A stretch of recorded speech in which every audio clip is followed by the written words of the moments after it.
If you're a health professional who wants to generate multiple six or even seven figures online and in the online space, tune into today's episode. I'm breaking down the 9 lessons that I learned in crossing the $1 million mark. You ready? Let's get started. What's up, coach? Thank you so much for tuning into another episode of the PT Profit Podcast. Whether you're watching on video or you're tuning into audio where you listen to podcasts, welcome. I'm super pumped that you're here. If this is the first time that you're hanging out with me today, welcome. Let's go ahead and dive into the 9 lessons I wish I learned before I started building a business and what it took me to get to 1 million. Now, this marks the 400th episode on the show. And honestly, it's been a long time in the making.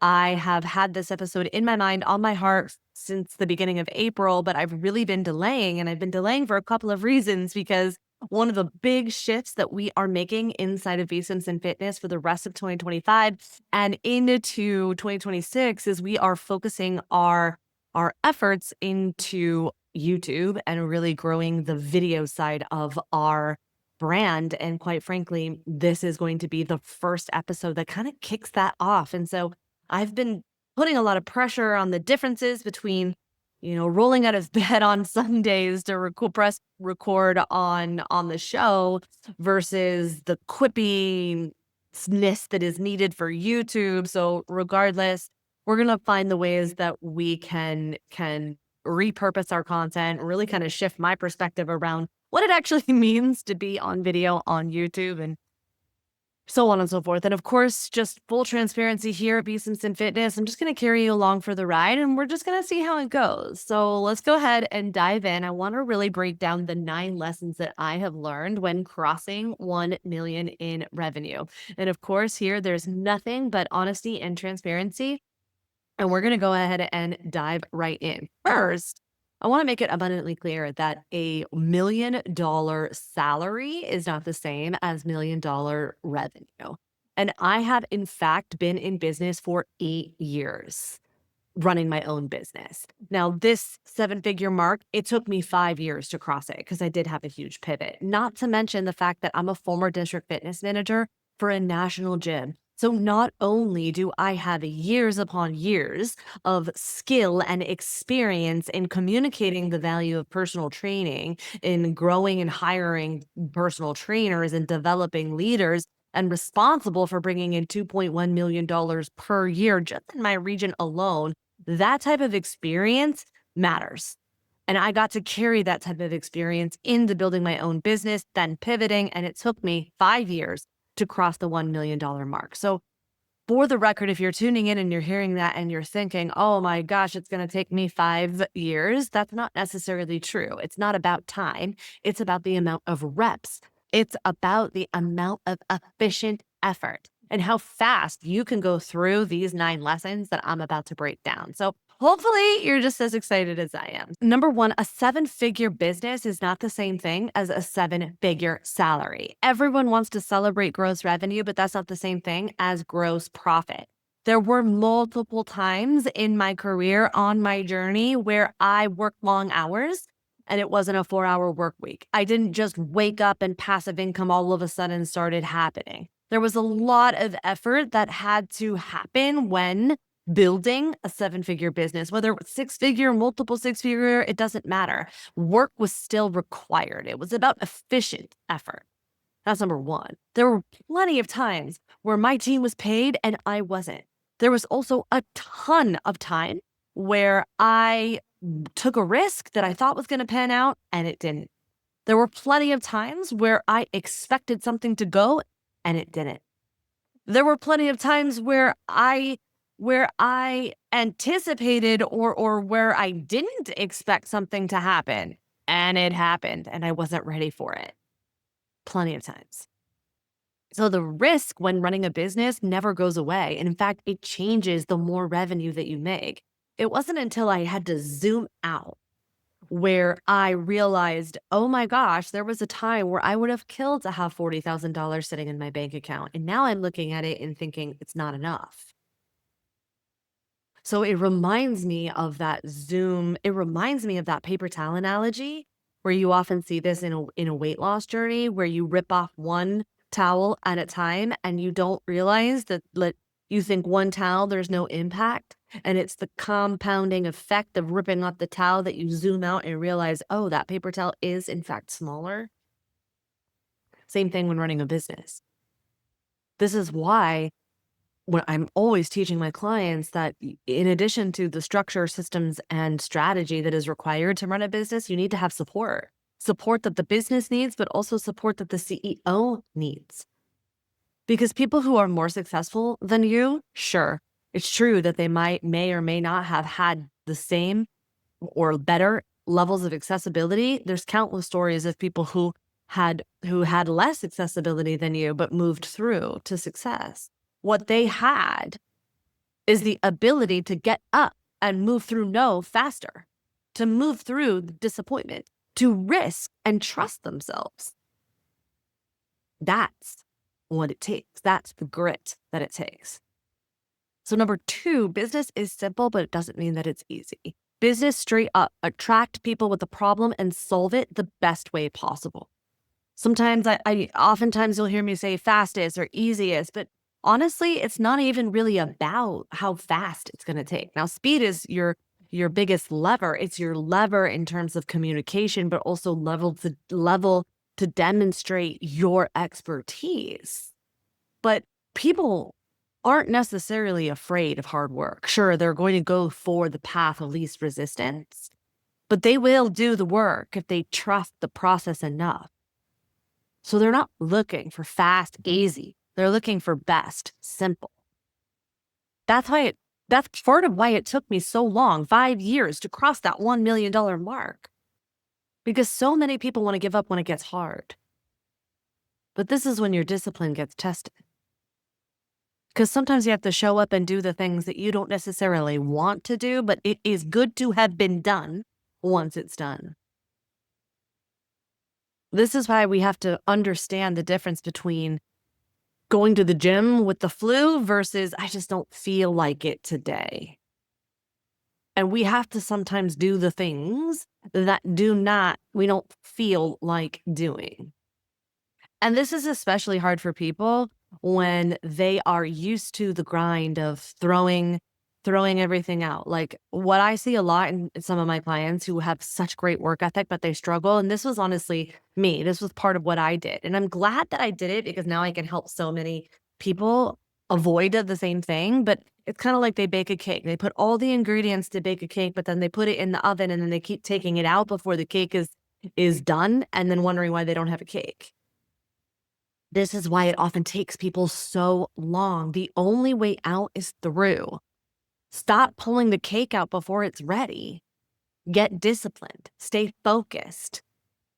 So what happens to a lot of people when their discipline is getting tested is that they either pulled the cake out before it's been tested and they're not making data-driven decisions, or rather they might think that they are, but they're not being discerning in the data and they don't really fully understand what the data is actually telling them. That's number 1. Then number 2, people get bored saying the same thing over and over and over again, but repetition is the mother of all learning. You would never squat once and then never squat again. Same thing. So why do we do that in our business? And then sometimes we pour all of our heart and energy into something and then get disappointed when most people say no. 100 people are going to say no and 2 people will say yes. But yet the majority of people focus on all the people that said no instead of the 2 that said yes. And if you're like me, that's what happened to me. My ego was often tested. I used to call it my arrogance, but it's not arrogant. It's really my ego. My ego was often tested and my work ethic sometimes became my demise. Number 3, be specific and bold. Your people-pleasing tendencies will not help you. This is why I'm such an advocate for standing against building know, like, and trust. Know, like, and trust and just adding value, because what happens to the people pleasers of the world, especially if you're anything like me, all you want to do is give, and give, but a couple things happen. Number 1 is that you're subconsciously trying to be liked, when the reality is that in order to be a good coach, in order to actually shift someone's perspective and behaviors, you sometimes have to speak into your client's potential and not to the garbage that they bring in the room. So if you're subconsciously trying to be liked all the time, you're running the risk of being bland, staying unknown. And being unknown keeps you unpaid. Now, that doesn't mean that you need to try and get a million, cajillion, thousands of followers. You don't need followers to get paid. But you do need to be bold. You do need to be seen. People do need to believe in you in order to buy from you, because they can't buy from the internet's best kept secret. But it's not you that they're buying. They are buying trust in themselves, trust in your program and process, trust in you as the facilitator, not you as a person. So you run the risk of continuing to not get paid if you keep trying to build know, like, and trust, because you need to be seen, you need to be believed, you need to be trusted as the authority and expert. And I probably don't have to tell you that being an expert is not the same thing as being an authority, because can you probably point to someone right now who has less expertise than you but more authority? And here's the truth of the matter. If you will not show up for your clients, someone else will. And your clients love to buy things. They just hate to be sold to. So if not you, then who? And why not you? So your messaging cannot be wishy-washy. It must be clear, bold, specific. And it will require courage. Now, courage is not the absence of fear. Courage is with fear, because you cannot be courageous if fear doesn't exist. So be bold, be brave, and have courage. Number 4, your offers. This is not your membership. This is not high ticket only. This is not low ticket only. This is not your coaching. No. There's 7 main components of an offer. We'd be here all day. So I'm just going to go ahead and I'm going to dial in 4 important things that you need to know in order for you to generate revenue. Number 1, you must solve problems. What's the problem that you solve? Number 2, what's the promise? What is the promise? Now, people get this messed up because they're like, I can't. I have to manage expectations. Yes, you do. But you also need to solve problems to get outcomes your clients want. Not what they need and not what you want them to want, but what they want. Well, how do I know if I'm getting it right? Are they buying? Because if they're not, it's likely one of these 4 things are missing. What's the problem? Are you selling them what they want? How are you getting them from the problem to the outcome? This is your specificity in your process. This is where the trust needs to come in. And then the price. Can you communicate that the price is 10 times worth the asking investment measured against the cost of not getting started? That is so important, because price is not the reason your people do not buy. Price is why they make a decision, but it's not why they don't buy. For example, if I said you could get this brand new iPhone, brand new for free, $25 plus unlimited upgrade, or you could get this used doggy bag for a walk when you're taking your dog for a walk, so that you can pick up their, pick up their feces for $25. Notice how the price is the same, but the value proposition is different. How can you communicate that your offer is 10 times worth the asking investment measured against the cost of not getting started? You must dial those in, and we must get a $1 million offer stack. I like to teach my clients to have a combination of free, accessible, and high ticket and premium. That's what we're looking at, even in this economy, any economy. And we need to be able to communicate the need for these products and services.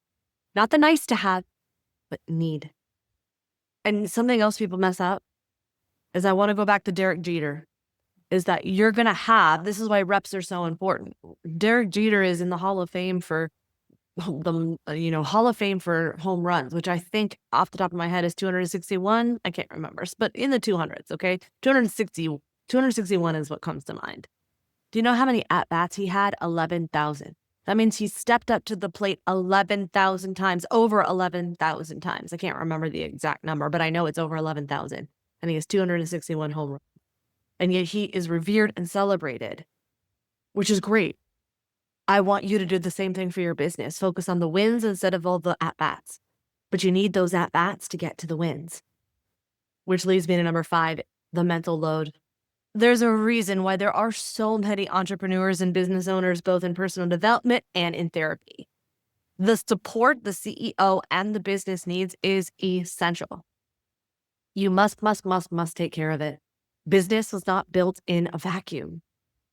Okay, so now let's get to number 6. Math. Business is math. You need to know your numbers. You need to know your numbers. You need to know your results and your performance metrics for traffic, for leads, and for sales. Now, no one wants to look at this, but it is essentially the most important and it's good. And honestly, it gave me the most peace. When I was starting my business, I felt like, oh, I'm never going to get it. But it wasn't until I started looking at the data and being able to be discerning in what the data was telling me that I was able to have peace. And then I would be able to know what to fix without sacrificing my discipline. This is how my work ethic started working with me and not against me. Number 7, look at your relationship to money and to selling. This is a big one, and everyone often underestimates this. But your relationship to and with money matters, and it matters a significant amount. Whether or not you believe you can earn is true. Whether you think, what is that quote? Whether you think you can or can't, you're right. So you cannot outwork your identity. You need to change it, shift it. Which leads me to number 8, get happy and be grateful now. I can't tell you how many times I've had to step back and look and think to myself, oh man, I remember that there was a time I would have done anything to see that, and yet still combat those feelings of, oh, it's not enough, never enough, everything has to change. You have to get happy and grateful now. It makes me sad that I can't remember that I don't know what my $1 million sale was. I just zoomed out and I looked at all my tax returns and I thought, oh my gosh, I did it. But I remember my first sale. I remember exactly where I stood when I looked down and saw that notification, someone bought. And I remember how that felt, and it pains me that I don't remember that $1 million sale. There's always going to be lessons. And that was a lesson for me. And I want to offer that to you. Be grateful and be happy now. That gets to be choice. Your circumstances and experiences, you can't change. Your circumstances and experiences, they're very real. And sometimes they're out of your control. That is true. But suffering is a choice. And I know that might trigger someone when they hear that. So I just want to say, as someone who has really battled feelings of, oh, it's not my fault, I'm suffering, I just can't, no matter what I'm trying to do, right? Which leads me to number 9, which is get help. So if you feel like I can't, if you honestly feel like you can't choose anything than what you're experiencing now, get help. Business isn't built in a vacuum. I can't point to a single $1 million business that got there on its own. So get the help and the support that you need and deserve. You need it, so does your business. So in the spirit of number 8, wanted to say thank you so much for hanging out with me in this journey. If you're brand new and coming along, I'm so glad that you're here. And I'm going to give you full transparent behind the scenes, show you the ins and outs of what's working, what's not working, what we're doing, what we're focusing on. And if you've been here for the wild ride, I'm so glad you're here. Thank you. I look forward to your inevitable success. And I'm very grateful to be part of this journey. So tune in next week. We're going to start a new series. I don't know what that is yet. I'll spend some time working on that today. But we're going to start a new series. So glad you're here. Let's make $1 million.